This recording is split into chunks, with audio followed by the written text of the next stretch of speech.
You've probably seen this 1967 artwork by pop artist Andy Warhol before. But why is it famous? What's the big deal with pop art? Let's consider the context surrounding this.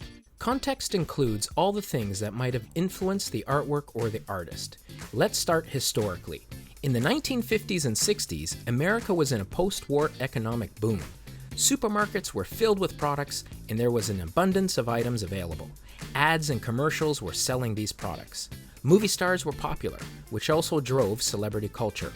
The youth were also protesting and fighting for freedoms. And amongst this, pop art was born.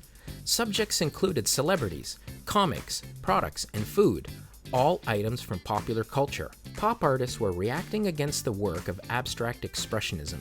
Andy Warhol burst onto the scene and is now regarded as the king of pop art. Did the biographical or worldview of the artist play a part? Andrew Warhol was often sick as a child and spent much time at home drawing. He moved to New York and changed his name to Andy Warhol. He was actually a pretty successful commercial illustrator. The pop art artistic style was flat and colorful, graphic and commercial.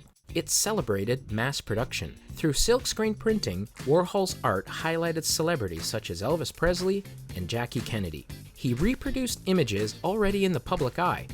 Warhol actually once said, "Everything is art." He called his studio the factory, which assembled art piece after art piece as if he was mimicking an assembly line. By the end of the 60s, pop art drew to a close. What did pop art mean for the audience at the time? As mentioned, pop artists referenced the world we lived in.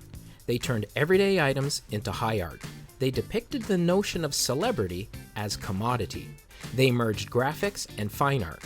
Warhol began his career making art for advertisements, and then he made advertisements as art. The pop art movement has had a lasting legacy and has influenced contemporary artists such as Jeff Koons and Damien Hirst.